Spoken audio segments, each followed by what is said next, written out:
Welcome everybody to the After Dark Show. I'm Don Rogers. Tonight's guest is a fellow Canadian and somebody I actually met through Stephen from BG Cast, and just an absolutely fascinating individual.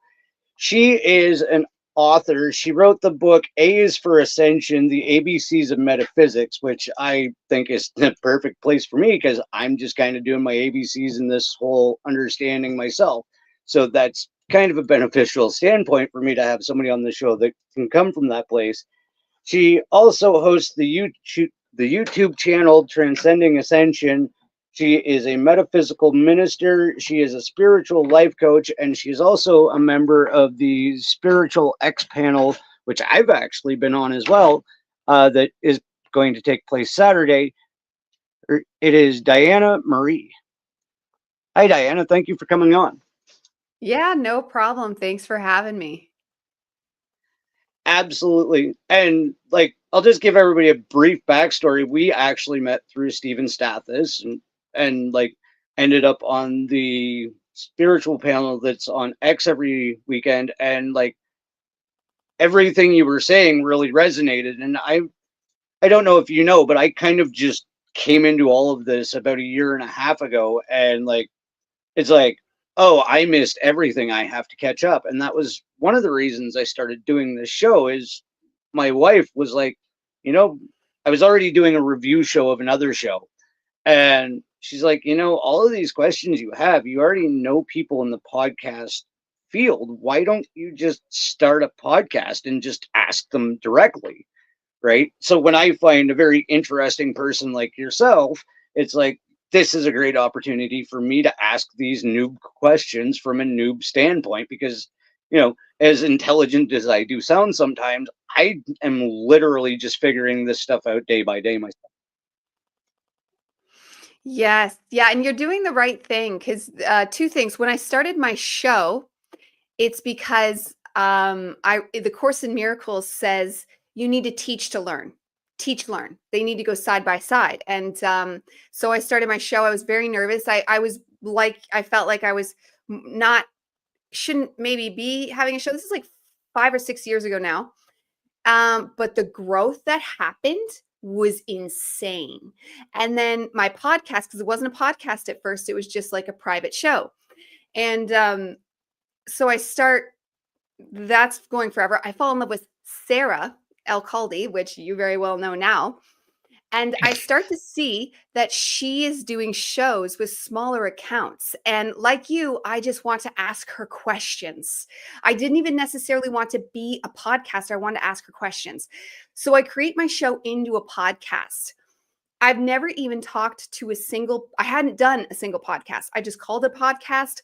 I even rebranded as Transcending Ascension for that reason, because I was Spirit Mom.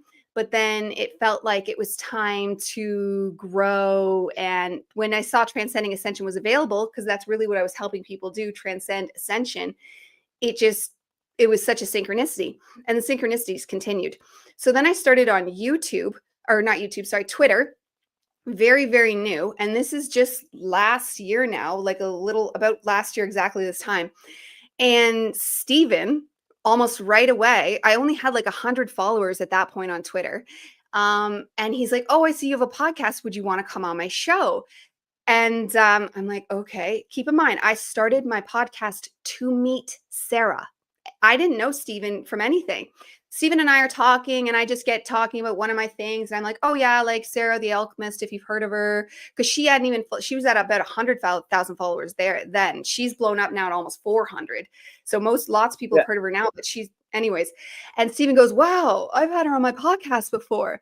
And long story short, he arranges for us to have a podcast together with Sarah. And I didn't even tell him this story until recently, because it was such a synchronicity.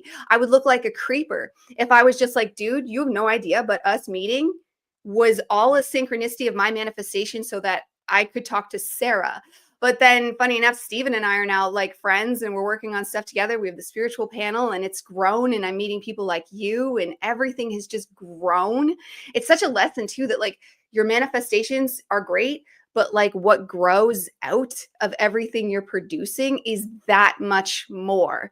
So you starting your podcast to get to talk to people, just be ready for it to actually expand like you wouldn't believe, and in realms you didn't even see possible. Like, I think honestly now at this point, because I've done tons of podcasts and people like my questions, and it's opening avenues of myself, like, because I did journalism, right? So it's like tying the two together. It's almost like the divine tricked me into being a podcaster. I totally agree. And you want to keep the synchronicity on that story rolling. That is actually the very first time I heard you speak, Was with was Sarah. on that episode with Oh Sarah yeah. on Steven's show. That is literally the first time I saw you speak, and that was the first time I saw Sarah live as well. So Nice. yeah, Steven literally is the like guy out here crossing the streams. Like I The was gatekeeper. like Yeah. yourself. I was like yourself, absolutely flabbergasted, and Steven set up for her to be on my show, and I still have like under 400 followers, and she's like what you did. I was on with Steven, and then she actually came on my show, and it's like I don't even have 400 followers, and like she really is that much of a divine being that she genuinely doesn't care if you're Joe Rogan or Don Rogers. It makes no difference. If you have something intelligent to talk to her about, she is more than happy to do so. And she is a wonderful person for doing it. Yes. I actually thought she was gonna, like, at some point put it like, stop doing that and, like, move on now that she's got a show on Gaia. Like, and she's doing Teresa Bullark or Bullard is one of my original teachers of the Hermetics, like, from Gaia, and Sarah's taking that show over. Like, as she so when she said that, I was like, because that was my original teacher, so that's such a synchronicity again. It's insane how this, well, it's wonderful how this all ties together. And she's like, if we were to see from an outside soul level, she is like at the top, like kind of like, and we're probably all some kind of monadic soul together, the way it's just so flowing. That's actually a subject that Stephen and I have talked about a fair bit too. Is him and I have had, we're 10 years apart, but parallel existences. A lot of the things that and difficulties and traumas that he's experienced, I've experienced. It's literally like we're the same character, just different actors, right? The things that he and I have experienced that are almost the exact same are ridiculous. And I do think that we do come from a direct stream, right? I think that if you think about it, like Dash is on a radio dial. I think I would be here and Steven would be very, very close to the same frequency because the experiences and the understanding of this reality that he and I have are too similar to be coincidental, in my opinion. Agreed. Agreed. And then you take the whole you live close to my brother. Meanwhile, you and I actually, because Stephen got really excited that we're both in Canada, and I had to be like, actually, because I did the math, uh, you and I are actually the farthest apart. I'm actually closer to like Karen in Pennsylvania, and then go even all the way to David in Florida. But you're right beside my brother, and then David is really close to Stephen's brother. And it's like, whoa. So now we're even tying in our own bloodlines. Like, it's close, it's not like perfect, but when we're talking about the all of North America, and at what, that's like 8 of us that have these connect, like, that's too big to be a coincidence, and I don't believe in coincidence anyways. Well, and again, to paraphrase Steven, I'm glad he's in the audience actually, and he says that you're awesome. Um, he has often referenced the light post thing. Like we are literally just lighting up as beacons. And when you look at the explanation you just gave across North America, you can actually see like bing, bing, bing, bing, bing. And it's this synchronicity that's going across North America that we're connecting because of this understanding that we're all coming to. Yes, yes. And hi, Stephen. I love too that I'm into human design, and he knows this. I'm always talking about it, but he's a manifester. Like, so I'm always like, you're the leader. And like, we know a couple of us are projectors, and we just found out Sam's a generator, which is great for energy and actually that comforting energy and bringing us together. Like, it's very synchronistic. I, yeah, he is like Well, I said it. He's the best friend that I've never actually met in real life. Yes, I love how the internet can do that, and it's almost like it can make it weird in real life when you're like your whole real life ends up being starkly different to our online life. But my online, because my real life, I'm a mom and that's all real. But like social wise, I don't like, and I don't miss it. I don't care because we have online, but it's like, and then I have like two flesh friends that I see like sometimes, but really like my whole life is online. And I know that's nerdy, but it's kind of true. Mine's definitely split. Like I have a 9 to 5, and like luckily my office manager and one of the delivery drivers are kind of into this. So I have a couple of people. Well, about a third of the employees of the small company that I work for, I can actually talk about this stuff. But when I explained to a regular employee what my podcast is about, he just kind of slowly blinked at me and went, "You're a strange man." Right? And I'm like, okay, you don't get it. I'm just going to leave you out of that. And it is Yeah. weird that you have to have that separation. That's why though. That's why, because this is why I've grown so much too over the last few years, because I just like let go of the physical people in my life. And I'm well, if the universe wants to bring me physical people, I'm open. But the physical people in my life would hear me talk, which I've been told now by numerous people that they like what I have to say. I have helped them, I have healed them. Like the students I'm now calling that I work with in life coaching ministry, they thank me. They tell me I've like saved their lives, or at least saved these moments in their lives. Meanwhile, if I was to talk to a flesh person, like one of my old friends or even one of my siblings, they would roll their eyes and call me stupid. And I spent so many years with that, basically since childhood, because I've always been a star seed, whether or not I was awakened to this. I've always seen, and being a projector, you see things that others don't see, you get information that others don't get. So I would say there was a term called Dyanna facts. Well, guess what? Over the years, almost all my Dyanna facts have come true. I love to rub that in my husband's face because I don't remember who said it, but he'll still pull that term up. And I'm like, name one Dyanna fact that didn't turn out to be true. And he can't. There's some that's like the answers just aren't out yet because it's like an intuitive saying of the future, but more it's all come very true. So all those people for years just calling me stupid and keeping me in a lower place, it's actually way better off without them. And like all of them, and this comes from work, from anything. Like people used to laugh and think I was just the funniest person in the world, and I kind of rocked with it and was, but then I'm like, you know what, no, I'm actually not that funny. I'm just telling the truth, and I'm very animated, so they think I'm hilarious, but I'm not kidding. This is real. Yeah. It's funny. I do have a similar story. I used to drink and party and hang out with a lot of musicians and have a real good time. And we were at a bar the one night, and I ran into a junior professor. Well, she was going through college to become an astrophysicist. And, I was several drinks into the night. And my buddy walks out and he's like, "Will you stop bothering this lady, you dumbass? You don't know what you're talking about." And she looks at my buddy and goes, "Actually, he's kind of like a drunk redneck Sheldon. Like, he does know what he's talking."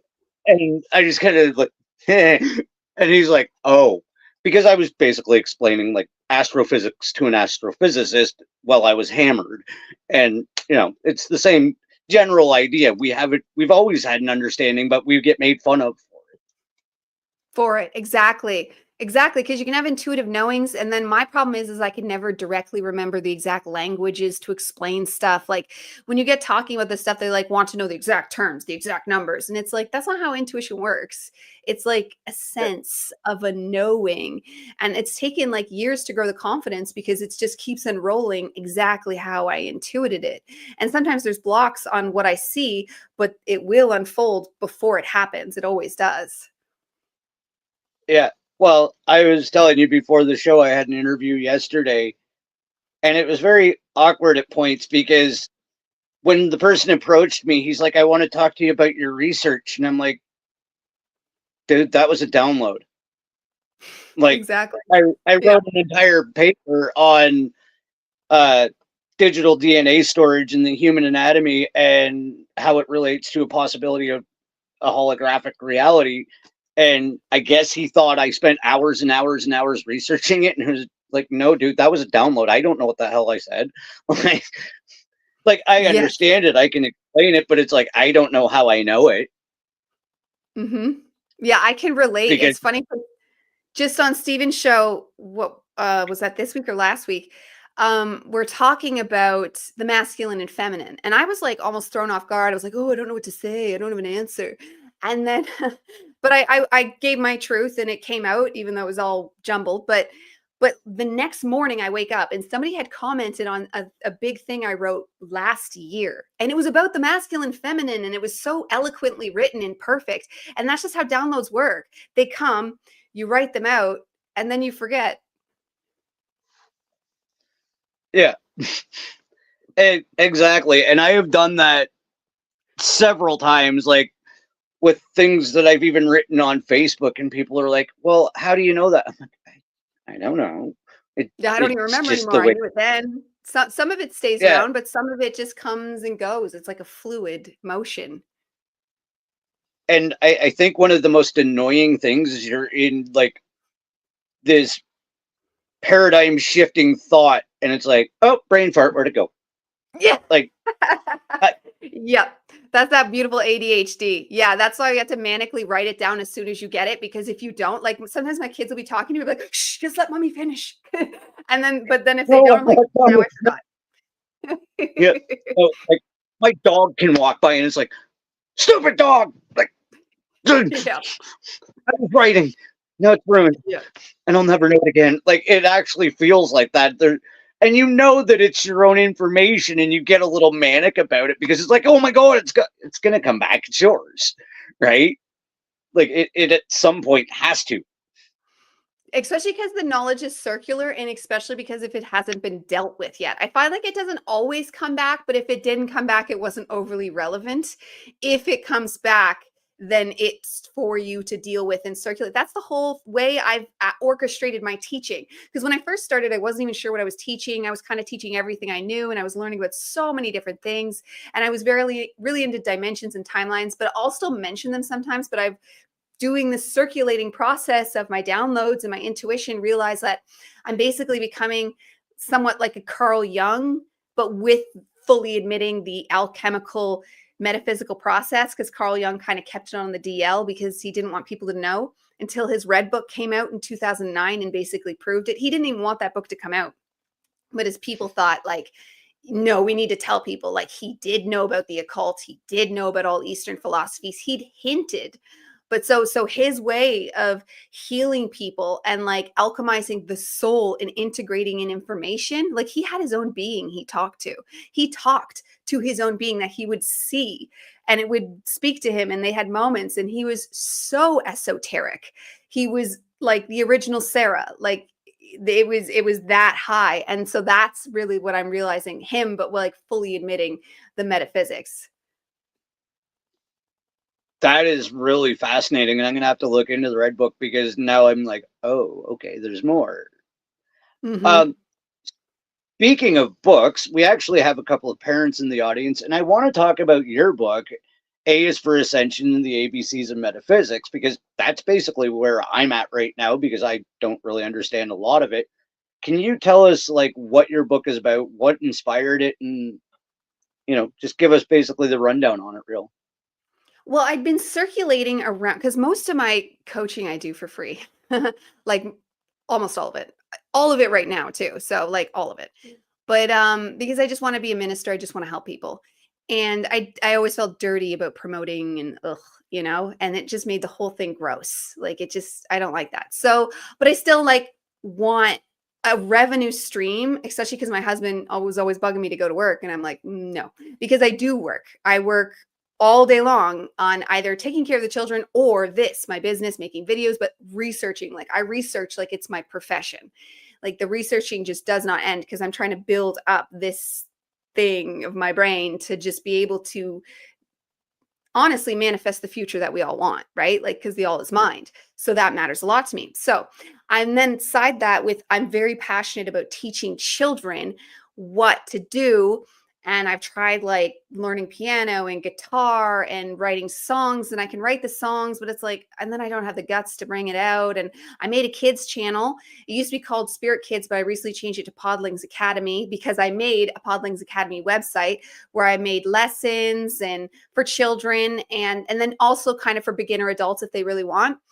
And then so I just tried to find every way I could to get into children. And then pairing it with, I was trying to think of a way to like bring in a revenue stream, not a ton. I just want to like, have that energy, because money's energy. We should think about it as, I also come from poverty consciousness. So trying to think of a way for my passion to be my money it doesn't come naturally to me, because I want it to be like a give it all and not get any money. Like I don't need to be rich or anything. I just want my husband to stop bugging me about going back to work. But then take that with the passion for children. And the book was just a download. It started coming so fast. I had to run and get my phone, and it just flowed out. Almost all of it came in one stream, except for the I forgot which was a synchronicity, because I put the I in later and it's not a part of the poem. It's the I am. Oh, I should have brought one of my books. They're upstairs. But see if one's around. But it starts like A is for ascension. It's part of our evolution. Do your best and something, something, something. And then B is for butterfly.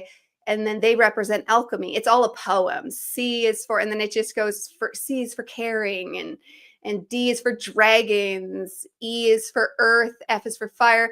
And then I go through, but I'm explaining it. I wanted it to be like a thesaurus. So like it's actually teaching you the term, and it's actually teaching you like very relevant information of it, but then in a poem for each little one, except for I, which is I is for the I am. And then even I love my Jesus one. J is for Jesus. Know that he was real. He is an ascended master here to help us all be healed.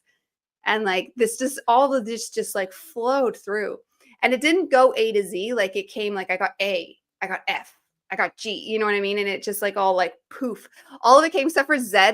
My husband talked me into changing Z because I had Z is for Zelda. And then I wrote about it because Zelda used to mean a lot to me, because I played a lot of it as a kid, and now I know why, because of the magical world that you get to tap into. But I changed it to Z is for Zaina. I looked up fairy with a Z, and there was a Zaina fairy. So I still got to keep the poem more or less the same. That's awesome. And you just made me think of something. I don't know why, but it's just a nerd fact. You were talking about how it came to you randomly, like this letter, that letter. Well, that's actually really the way it should be, because if you think about it, there is no reason other than memorization for the alphabet to be in any particular order, right? So we're just taught to memorize it that way because you can't go A, C, D, because it. Well, unless you're talking Judaism, their letters like Alph, that I can't remember them all, but their letters were their numbers. And we kind of mimicked that. So you could almost think that, but it's not exact. So you're not, it is kind of true. But I know that the Jewish had it as their numbers as well. That's how the Bible, and they can find out all these codes inside of it when they do all the math. Have you ever seen those people that do the math of all the original texts and then taking the letters and turning them into numbers? I used to be into that stuff. And it's just like, oh my God. That would be a lot to understand. Yeah, I gave it up because it's sometimes streams of knowledge are just not worth all the time. Like I used to try to memorize astrology completely, and it's just like, this is too big, and I have bigger passions elsewhere. Sorry, I have to. Jason H in the chat had an opinion. Yeah, like the old drunk test. Yeah, that was good, Jason. So, what made you want to become a metaphysical minister as well? Oh, that's a good one. So I tried basically infiltrating church because it did matter once upon a time that I had no flesh people. Like I didn't, you know what I mean? It did matter that, and I wanted that, and it felt like, it felt like it was important. It didn't feel right to do everything online, but that might have just been like judgment of self. So I tried going to church. I moved across the street from a church. There's a church across the street. So if it's funny because I've recently seen a thing where someone's saying Jesus never told you to go to church, did he? look inside yourself. Jesus never told you to go to church. And I felt that. I was like, you know what? He didn't. But I got really, Jesus came and he's the reason, because I was raised atheist. I don't know if I mentioned all the time. I was raised atheist, and Jesus actually came and got me. Like, as people talk about like gods and goddesses and stuff, Jesus came and got me. Like, in my darkest times, he came and got me. It made me leave, and my whole life changed. So, but I knew I wasn't, I read the whole Bible, and I knew I wasn't a Christian. I knew it wouldn't work, but I really wanted it to work. So I started going to church. I even became a certified Sunday school teacher. I was teaching the kids. I was trying to slip in metaphysical information to them. Like, I knew about like, our Father who art in heaven, hallowed be thy name, thy kingdom come, thy will be done. That whole thing is a metaphysical actual spell to help yourself have your, like, give ourselves our daily bread. That's just to make sure God takes care of you every single day. Like, there's all these different things of what that actually means metaphysically. So I broke it down. I taught all the kids. But the adult there that was with me, my co-adult teaching, was blown away and was like, can I have one of those booklets? Because I made a little booklet. And I was like, yeah. I'm like, just take this one. That's fine. And he was just like, he was in awe of me. And that was like especially because this was years ago and my confidence used to be pretty low. And I was like, okay. And it just kind of, I was like, maybe I shouldn't be sneaking and hiding in this church. Maybe I should take this for real. And actually, because I was watching the minister was like, ugh, like the stuff they teach is like, what? You're and they're like, one of them was around my age. And it's like, really? You believe that? And talking about how Hindu people are demonic. There's not a more beloved people on the world. You haven't even researched this clearly, or you wouldn't find yourself intelligent to say that out loud. So it was just like, lots of people came from the Christian world, so they know what I'm talking about. So then it just hit me, and I left going after that episode on the Sunday school with that guy that was just blown away by what I'd said. And I was like, I want to bring people God. But I want to bring people actual God, the all is mine, the Hermetics, but Jesus too, because Jesus was a very powerful teacher. He came down to teach us fascinating things, and he taught it in parables so that you would understand. Buddha did similar, because and Carl Jung would say this, like, archetypical stories can reach everybody from different intellectual layers, because you can directly explain quantum physics and someone's going to be like, what? But if you explain the mustard seed and the mountain, like, you get a sense of what that means. And he even says, for those with ears to hear, let them hear, because he's telling you when you're ready, you'll understand better, right? So yeah, so I left and I just looked online. I found a school. It's American University of Sedona.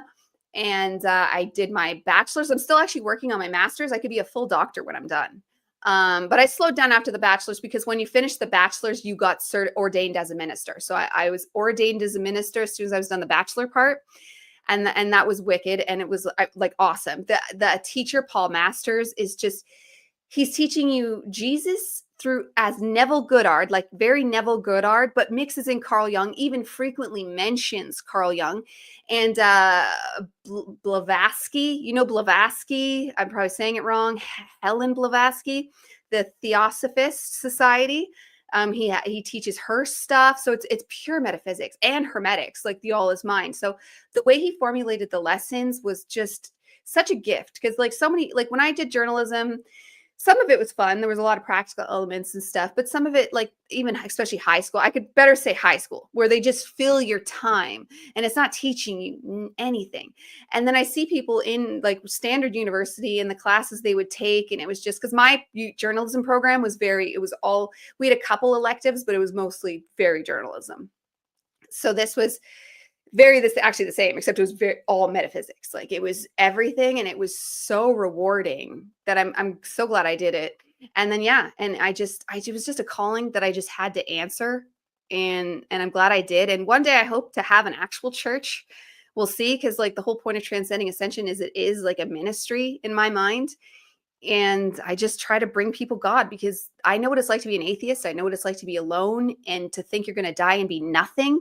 Like, at least that guy that you're talking to thought that people would die and go be a slug and not notice. That's sad. But I've touched the void by accident, trying to imagine what it would be like to be nothing. And we're talking as a child. And that's why I'm so like, another reason why I want to bring children God is because I spent many, many, many nights crying myself to sleep as a child because I thought one day I'd die and be nothing. And to top it off, I was a hypochondriac and thought I was going to die soon. Oh, So it's not even like I meant I was going to die when I was 100. No, I was going to die like in a couple months. For my entire childhood, like this cycle, it would just keep switching until I think it was about grade 11. I was like, Dyanna, you haven't died yet. You're probably not going to die. So, but I stayed an atheist. just real quick, my buddy from Ontario, he goes by the name Cheech. Show on stage. And there wasn't a lot of disagreement in the audience either. Yes, it's true. Yeah, I vibed with nobody. Like there's one girl that's already my neighbor and she's like the homeschooling type. She's not fully awake, but she's a lot awake. We're not besties or anything, but she was the only one that was, and she was the Sunday school boss. So she's the only reason it was bearable, but not, no, I agree. Every single person, I didn't create a single relationship or enjoy almost all of them. That actually kind of brings me to another question is, what was the catalyst? What was the pivotal moment when you realized, what we're told isn't exactly what's going on in this reality? Because like we do get basic education in public school and blah, blah, blah. I won't deconstruct it because I'm sure you already know. But when did you realize what we were told wasn't quite what it really was? It has layers because I had like deeper awakenings, but from birth, I knew everything was BS. Like everything in school, I was just the kid going there. What's the point? I never did my homework. Teachers would treat me like I was a bad kid, even though I was actually really nice and a good kid. But no, I didn't do my homework because you're at school for how many hours a day? When I go home, that's my time. And I just felt very firm about that. And homework was stupid.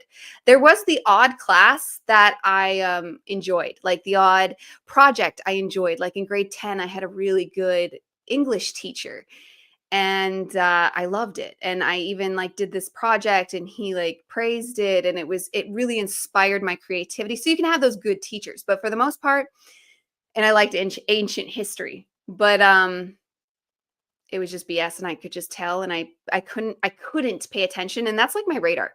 Because that's why another reason why I used to like let people call me stupid and I would think I was stupid because I had an inability to pay attention to all these mainstream horrible topics.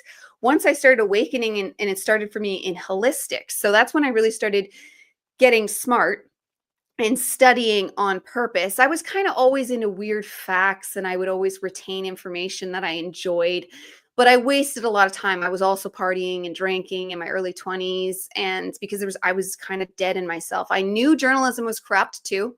Like I briefly worked in the journalism world because school was all right, but they discouraged they told us straight up in school, if you're white, you're not going to get a job in Ontario. And I hadn't been any sort of racist. As you know, everybody in Canada is not, unless you're like really old. But Canada's really multicultural. We're all love and light. But school told us if you're white, forget about it. And it was like you had to move to Saskatchewan or Manitoba. And so that was discouraging. But I worked briefly in the world and it was just, they don't care.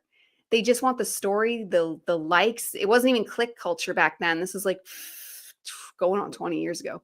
15, 20 years ago.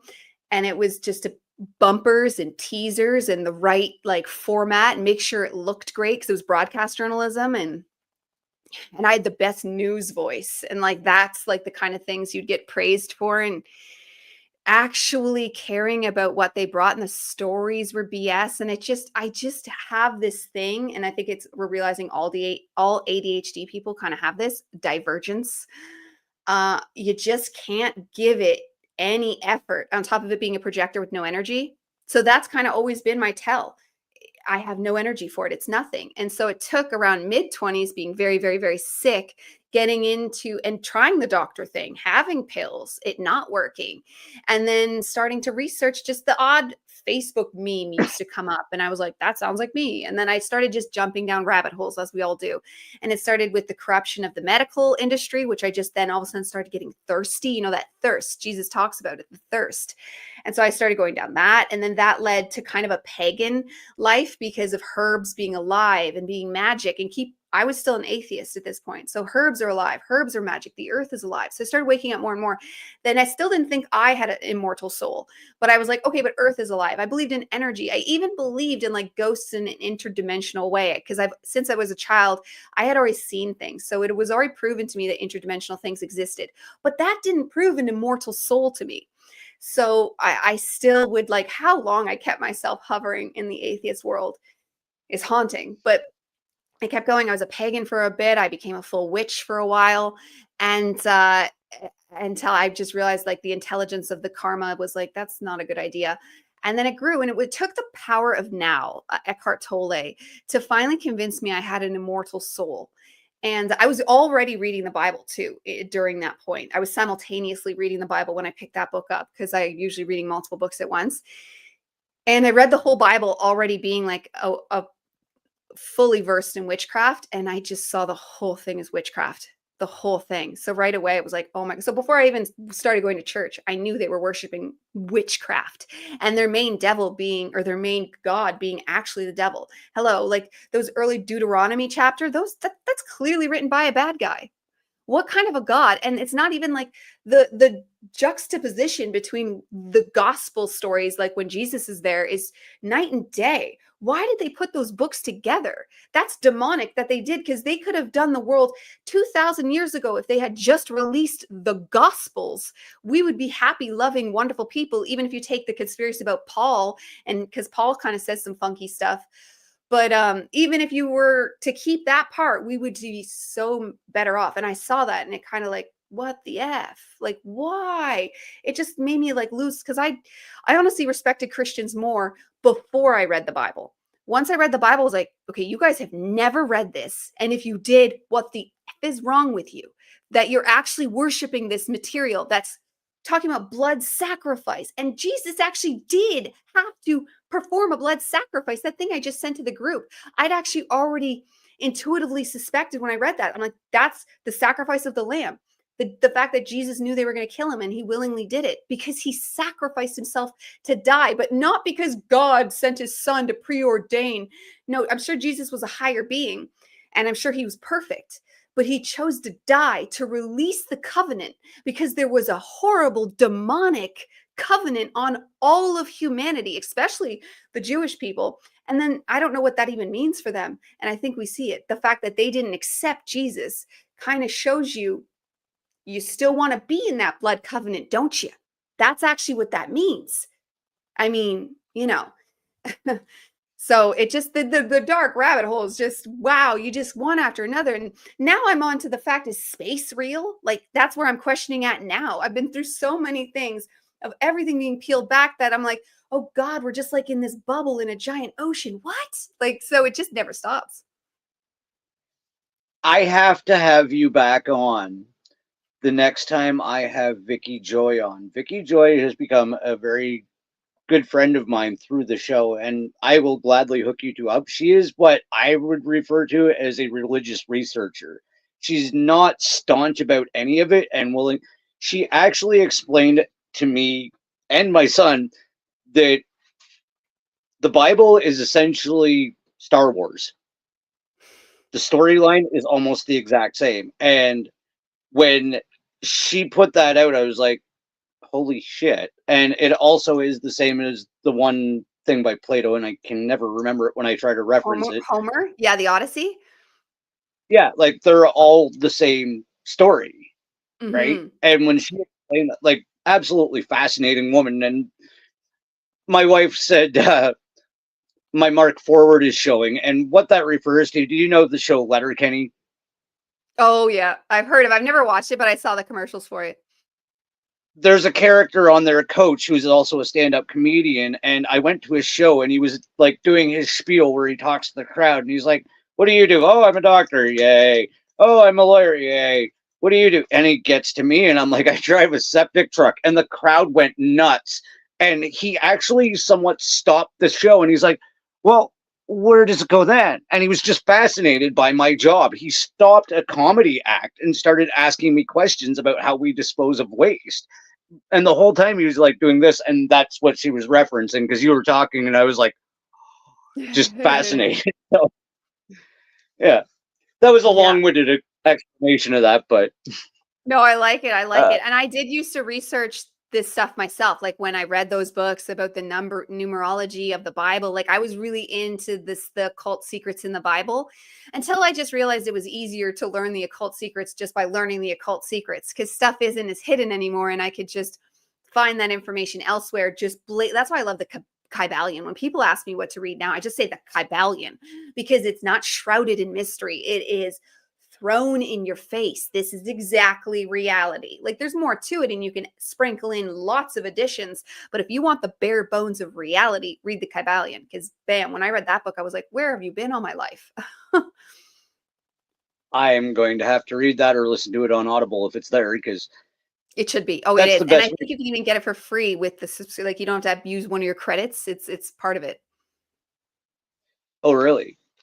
That's going to be something. Like I said, I drive a septic truck. I have 8 hours a day, and I don't like listening to the radio, so I usually just think. So either I will think or listen to a book. So thank you. I now have a new book to listen to. Yeah, it'll teach you the hermetics. And I've read many other books. I've studied the old occultists. A lot of people say Aleister Crowley writes in mystery and you have to know something to get him. I guess I just don't. I read his stuff. He seems kind of evil. And I know a lot of people say it and I really wanted to give him the benefit of the doubt, but he seems kind of evil. And well, he kind of admits he's a Luciferian, which I'm not against. I mean, if you're going to be one side, Lucifer is probably the better side, in my opinion, just of the two pillars of Satan, Lucifer, like in that philosophy of ideas. But I read the other guy he started the Golden Dawn with. I read all the material. The best one out of them was Dion Fortune, which actually Sarah posted on her Instagram a book by her, and I just suck up anything, any information where Sarah gets her information. Like that's what I want, the source, right? So I went out and she's just Yeah. Dion Fortune is fantastic. She explains things perfectly. And she's from that time too, but she just writes in a language you can understand. Where a lot of the men were writing in this overly like pompous kind of language that's just like, because we don't talk like that anymore. And it's like you're kind of, even though it's English, you're like transcribing it, like it's makes it extra difficult. Literary mansplaining. Yeah. That's what Yeah. it is. It's like, look how intelligent I sound. Just say what the fuck you have to say. Shut up.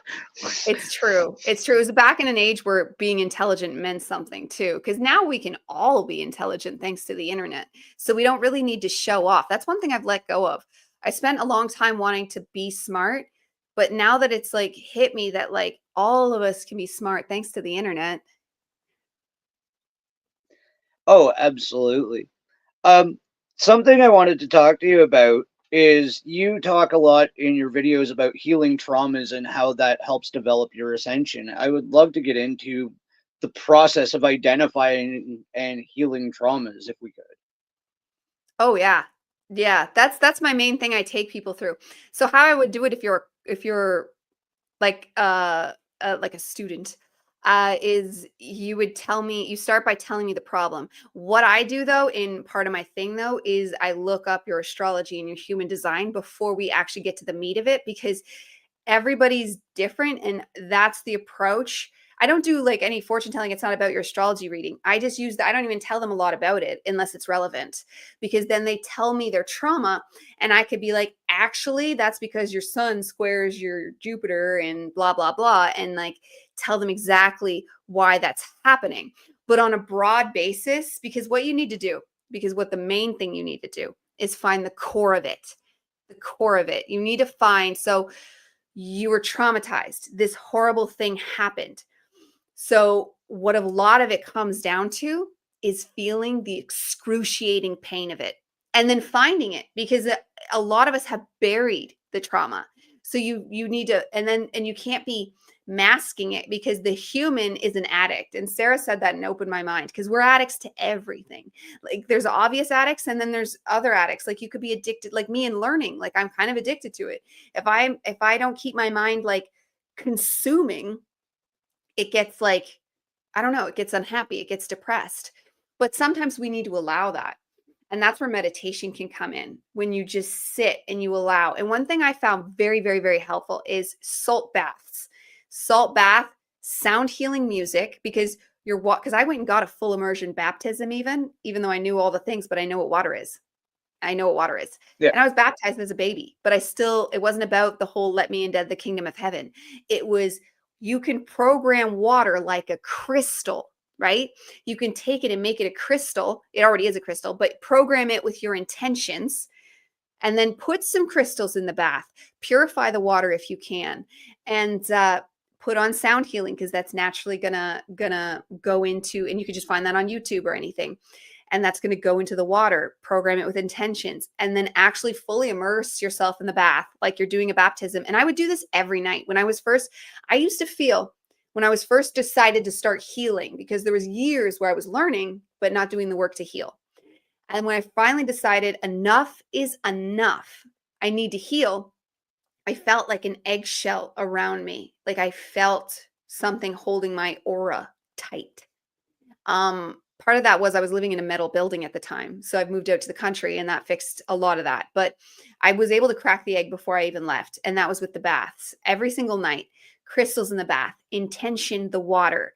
Humming is a recent thing I've gotten on. We all know humming, but there's something about your nose as an instrument. So, and just hum, you self-tone, and you self-tone from the inside. So do that in a bath.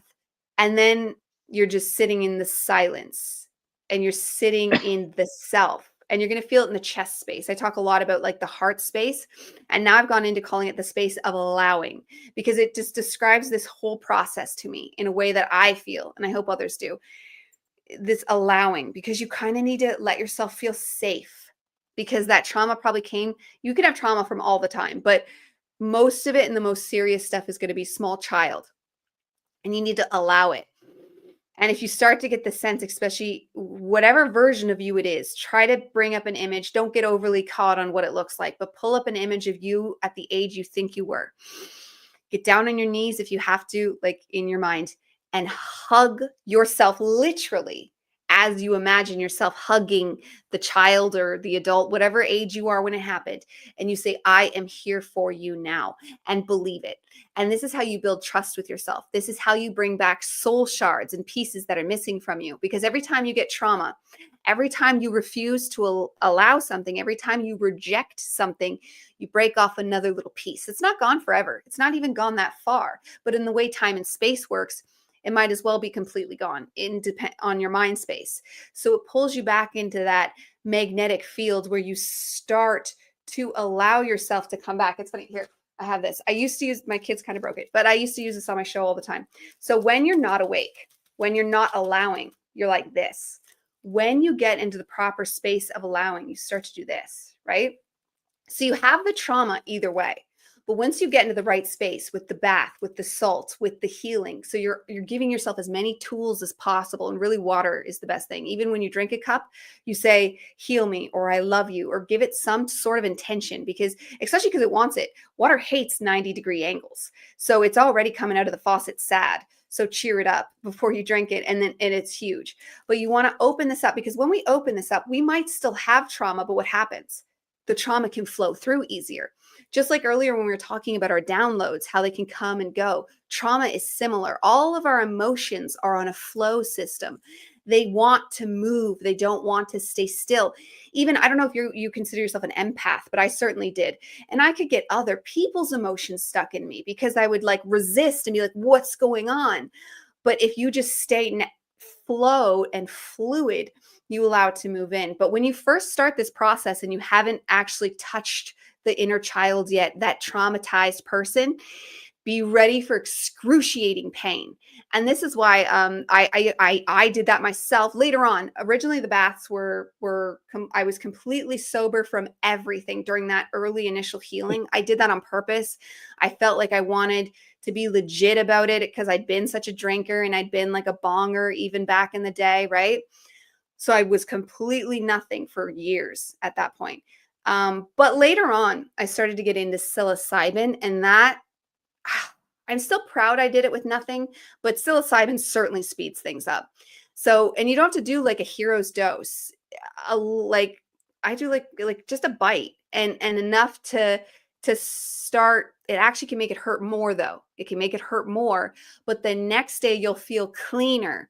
You'll feel you can breathe easier. Like when you let go of a trauma fully, it will be excruciating in the moment. It will hurt so bad because you'll have to experience what you didn't allow at the time, because that's what makes a trauma. What makes a trauma is something was so, you can even have a positive trauma because something was so big you refuse to allow it in. It's not your fault. That's just how the human is.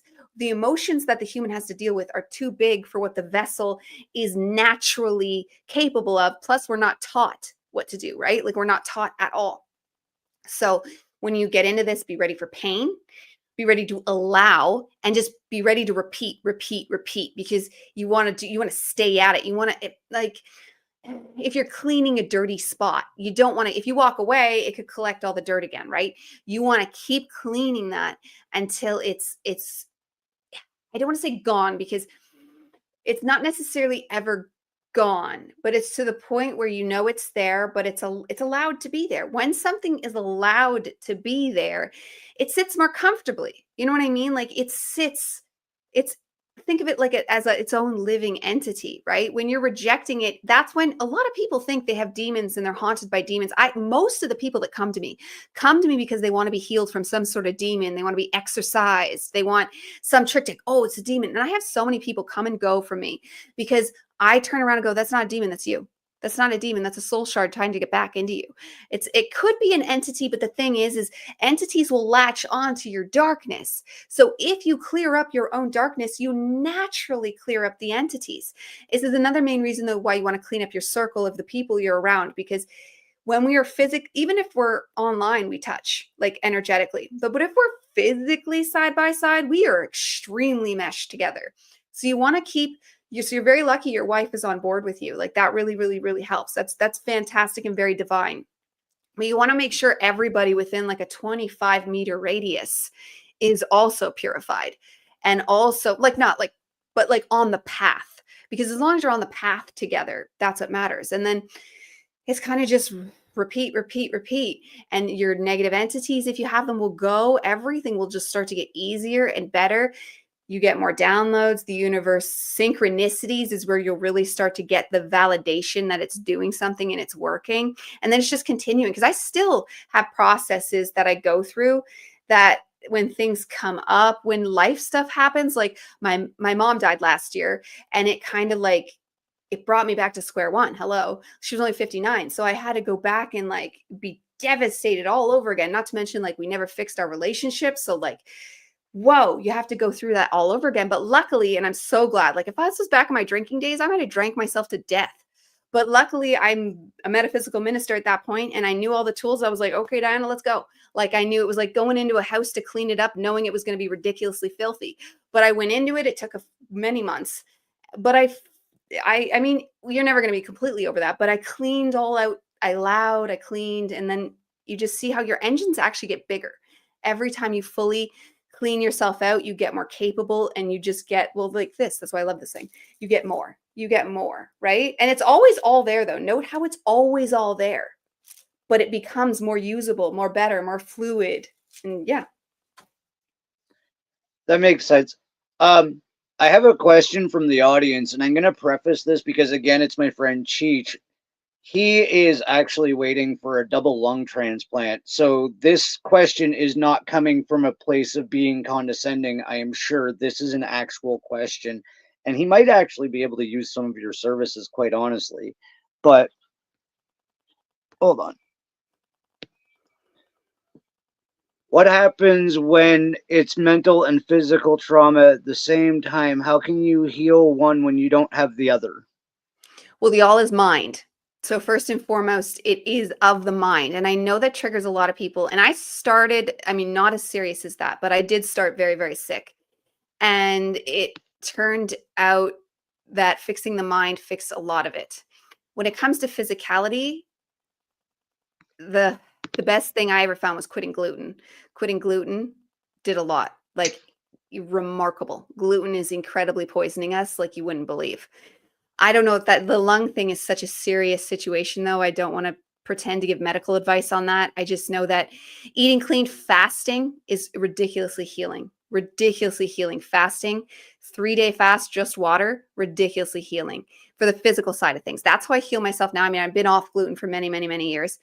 And that pretty much healed it. Like I had full fibromyalgia. I had depression and anxiety created from like sickness, and it healed that. But fasting now, if I have ever any problem, I just don't eat, because the human doesn't need to eat as much. And that's just from the physical side. Other than that, it's the same thing. I just went like the whole thing. It's the process. It's the healing. It's the letting go. I know for a fact lungs are about grief.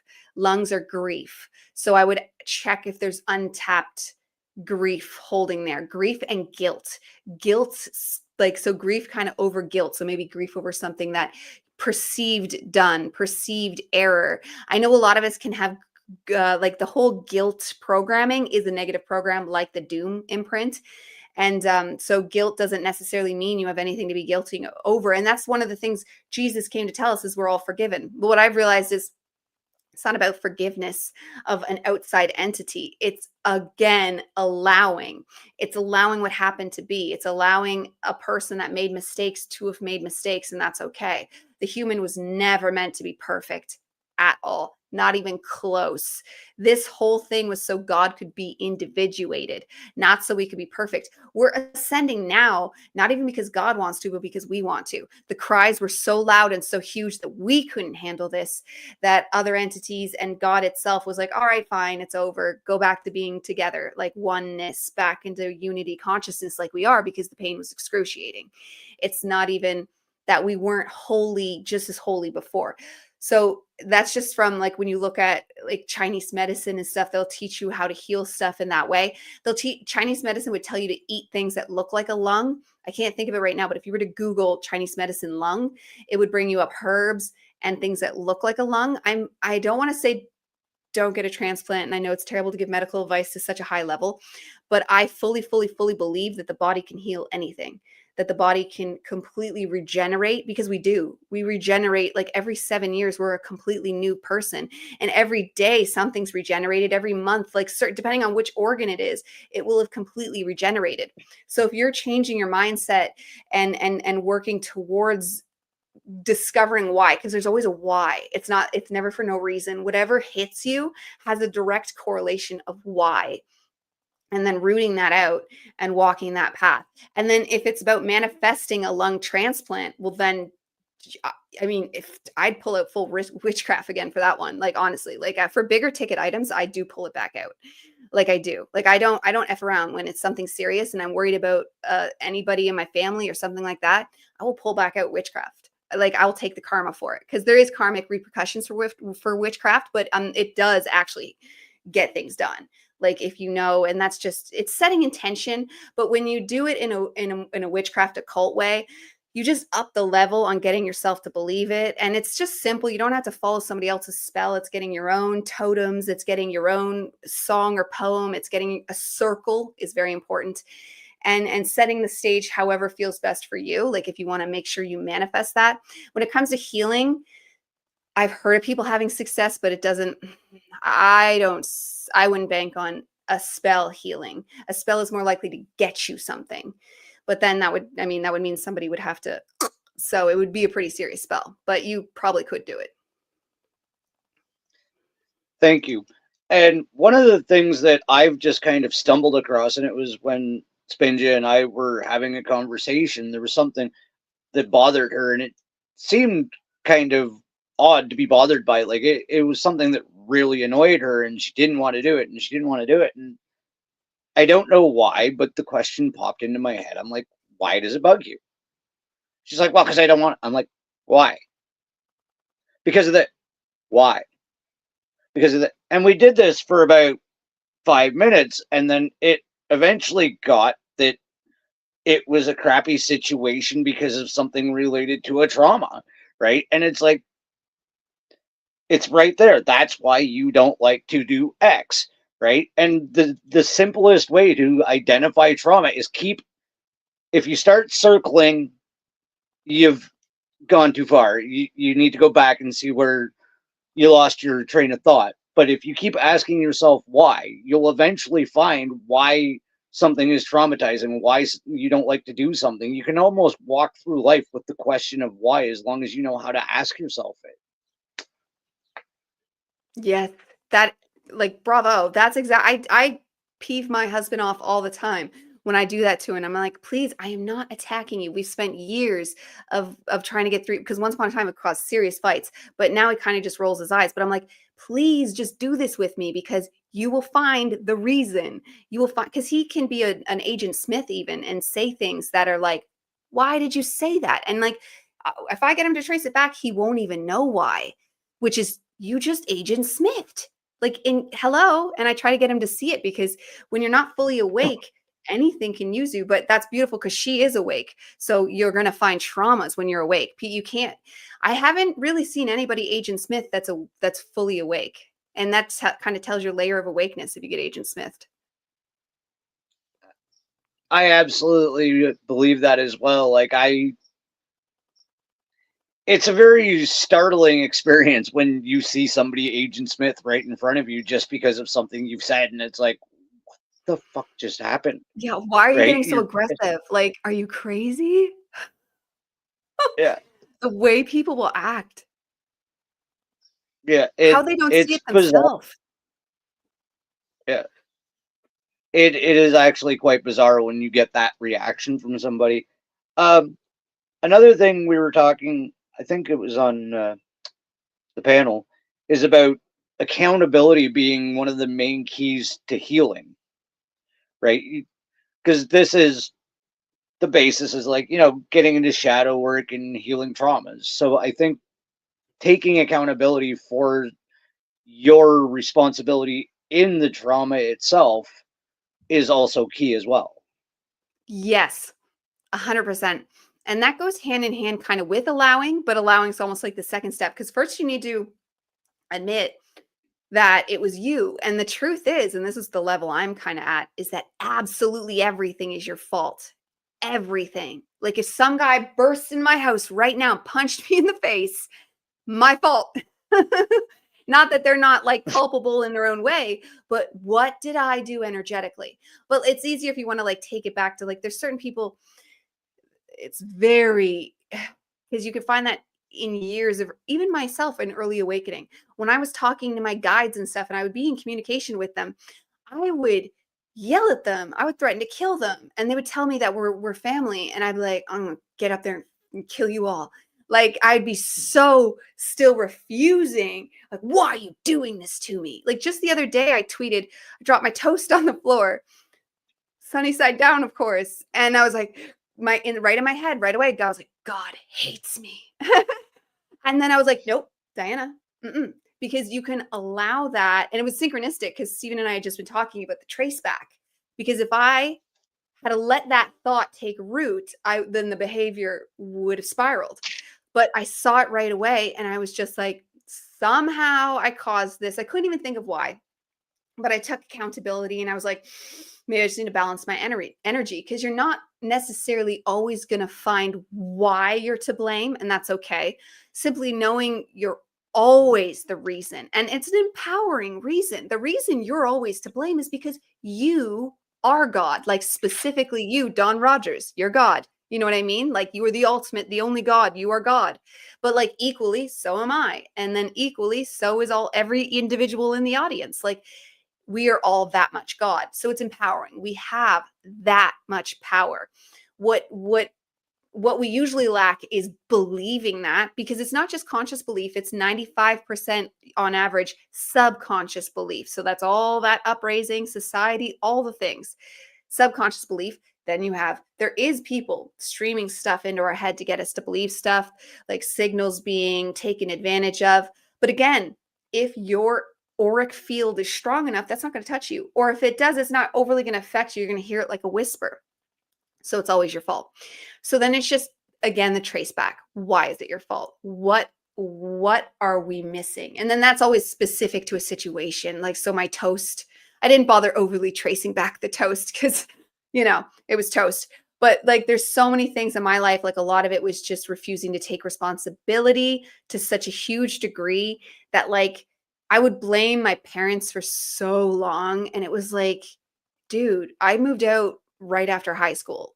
I haven't lived with them in forever. It's not their fault. You know, like this still being 25 years old is not their fault. Even if they suck, it's still not their fault. Like, what could I, that's one question you can ask yourself is what could I be doing to make this better? That starts to get the wheels turning and putting it in your court. You want to take that ball and put it back in your court. And it's hard to give examples because it's going to be really specific to the situation, right?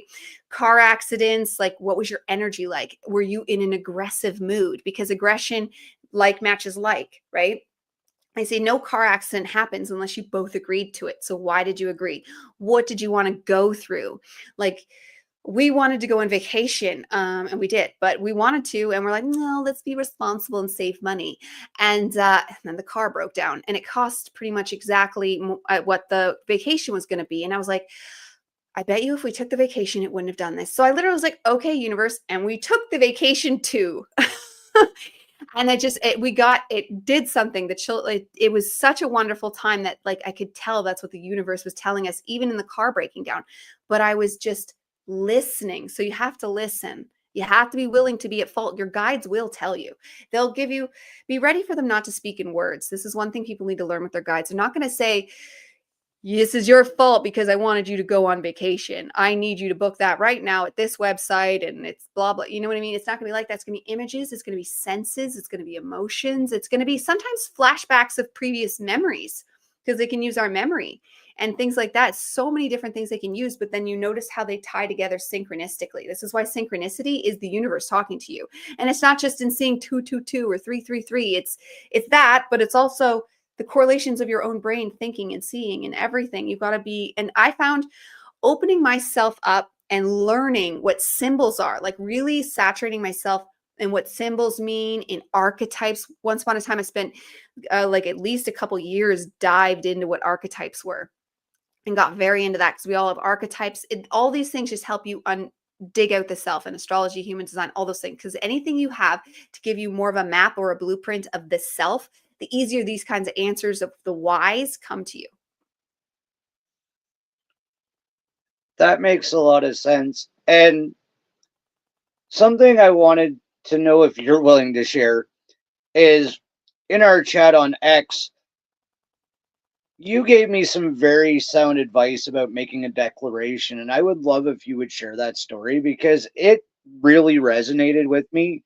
And it is something that has actually gone through my head several times since when I was having a terrible day and you made you made a declaration that you weren't gonna give up. I I would That's just okay. love if you could share that because Yes. So that ties back into, funny enough, archetypes. So when I got really into archetypes, I discovered that I have the archetype of the loser. And that's just my own guessing. When you're studying archetypes, nobody tells you exactly what you are. There is no astrology to point out your exact archetype, and they're going to be built into you from your upbringing and just what you decided to come into as a soul. So archetypes really are an intuitive thing you kind of have to feel into, and that's why I found learning the stories of them helped me pick which ones I have. And Carl Jung writes about it, but also Carolyn Miss, Myss. If people want, she's an adorable little Chicago woman, and she teaches them so like just you can completely understand it. But I realized I had the loser. Okay, and the loser gives up constantly, and this comes into years of bullying. Like I complained about my parents, and my dad was a bully, a tyrannical bully, but that bled over, and then being a projector and the talking about the things I talk about made me ridiculously bullied from many years from girls and guys. I wasn't the stereotypical bullied by the girls. I was actually more bullied by guys, because I think I'm very fire, so I have a very almost masculine energy to a point, I guess, enough to threaten them because I was very bullied by boys. But it brought on that give up attitude. It brought on that just quit constantly. It's why my spiritual, like I technically, oh my God, if I had have got on board when I first woke up, when YouTube was brand new, I'd be a million subscriber person, but I gave up and I gave up. Like I actually started a YouTube channel a million years ago. I made one episode and then I gave up. I was a giver upper. I've had about 20 jobs in my life. I'm a giver upper. Like that's what I was, right? And I actually stopped being a giver-upper around 2020. Because that 2020 energy hit me too. Even though I was already like awake and learning, it still hit me and it sent a huge fire under me. And I basically stopped giving up at that point. But it wasn't until 2022 that I made it a declaration, because having intentions, having personal mottos helps you build up the self, because again, the all is mind. You want things to hold on to in your mind, especially in a world that's very busy and with things getting sent into us. So you want to have something to hold on to. And other people have different mottos and stuff. But for me, coming from the archetype of the loser, coming from the archetype of just why bother, like very Eeyore energy, and just like, oh, I might not, because it did actually work out for me when I was younger. Like, trying, and I think because I was trying at the wrong things, because as soon as I started trying at spirituality, it was painful, but I've never failed. Nothing I've ever done spiritually has ever failed. Some things just weren't for me. Like, I was doing workshops for a while. Everybody going loved them, but I stopped liking them. So I gave that up. But it wasn't a quitting thing. It was just like, this isn't for me. So I started to realize, like, I had changed. I wasn't the loser that just quit because it was too hard, like that's how I was. And I'm like, I'm not you anymore. Like, you can complete, like, the body regrows every 7 years. Your psyche completely changes. You hold that full prior self in you as a memory and perhaps a whisper of an entity, but you can completely change. And it takes realizing that. So it was about 2022, again, another waft of energy hit us.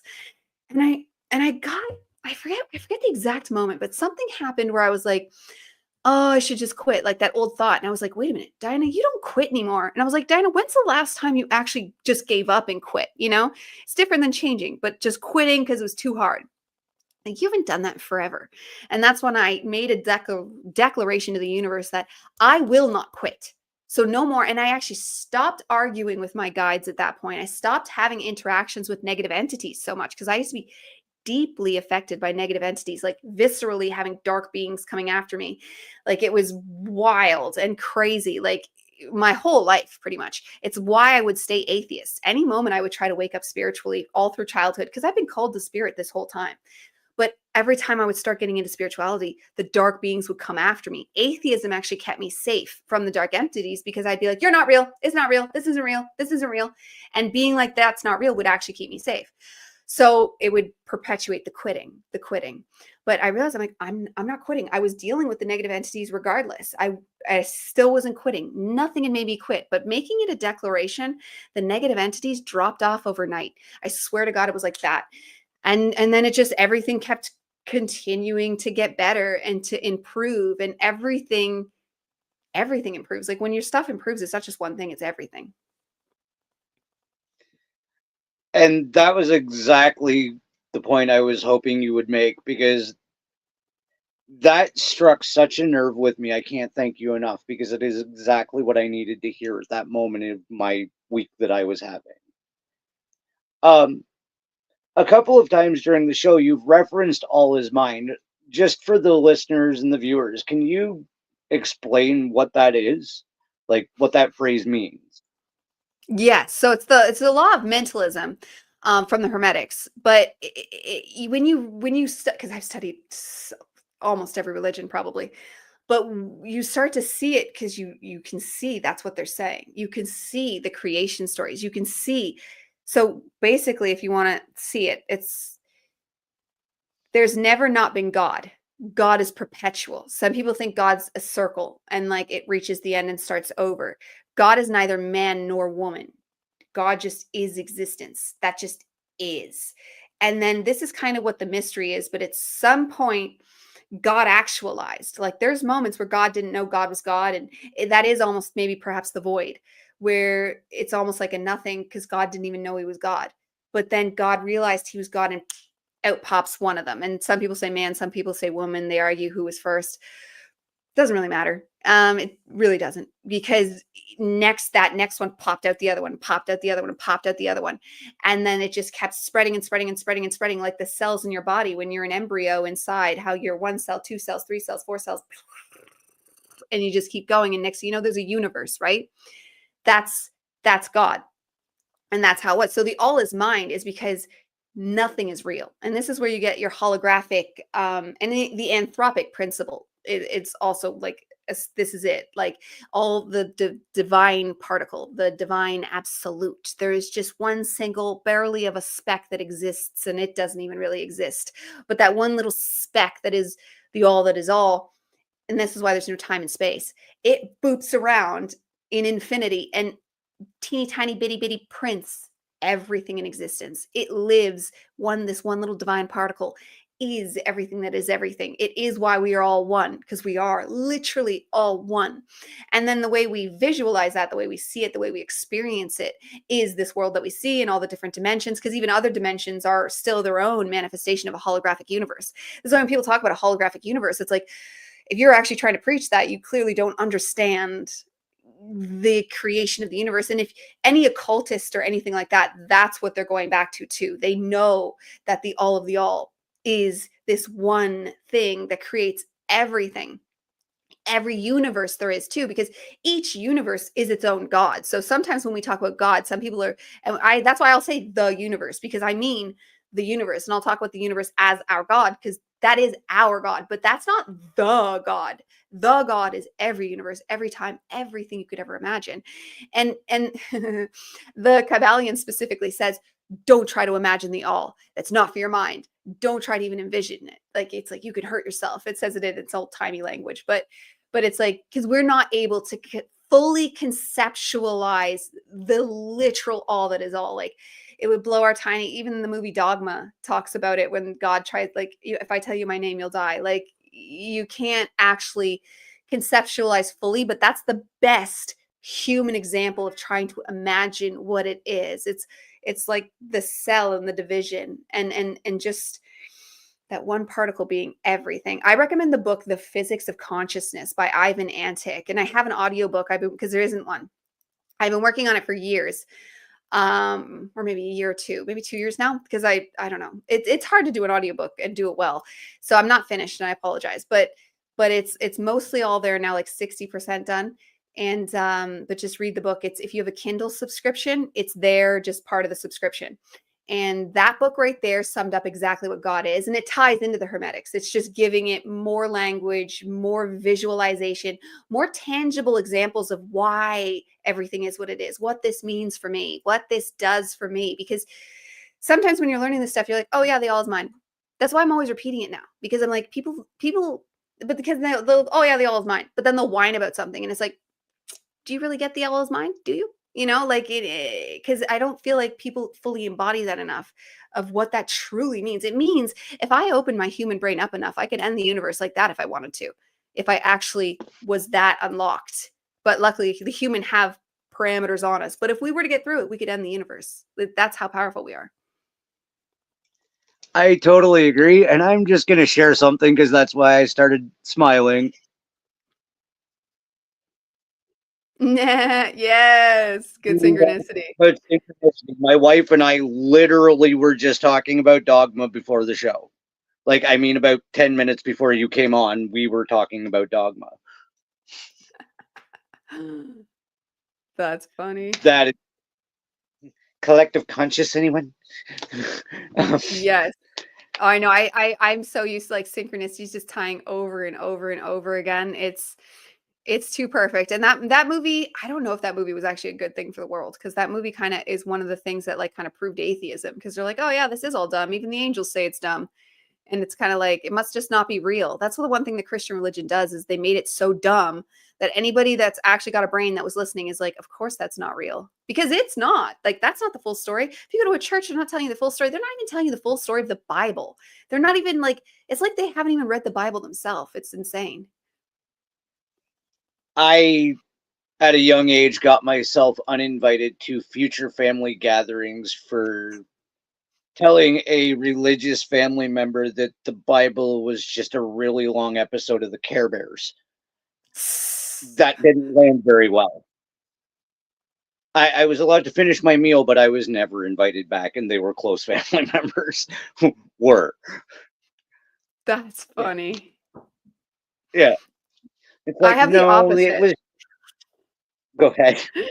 Oh no, my family is atheist, like my immediate family. So as soon as I started talking about spirit, they talked about locking me up as a schizophrenic, and I'm like, I am literally intelligently explaining this. Like, you go ahead and explain your atheism, and I could explain that away. But no, they have their own dogma. Yeah. Oh, it absolutely. Like, even non-religious people get dogmatic about metaphysical being impossible, and it's like it's actually more possible than what you're stuck on. Yeah. And it's becoming like quantum physics right there. Like anybody that wants to argue atheism with me now, it's like, okay, now you just seem unintelligent because have you not researched quantum physics? Like you want to call me dumb, yet I know about quantum physics and you don't? Like, okay, you certainly win this superior intellectual war. uh, One more from my buddy, and I'm guessing he's asking you to do this later, is sorry. Cheech says, get her to ask AI to explain God. It's amazing. So I guess that's something to do after the show. He's very helpful. I've seen Like, Chat GPT, the videos of people showing their chat. I don't have Chat GPT, but I've seen people showing their little videos of it, and it's wild. yeah, some of the stuff that AI has come out with, it's just kind of frightening. And yeah, I agree. I try to just hope it's gonna be for our own good. You gotta have to. I mean, I'm not buying into the Matrix. I mean, the end result of the Matrix. No thanks. that actually brings me to my favorite question, and I guess we'll wrap up on it.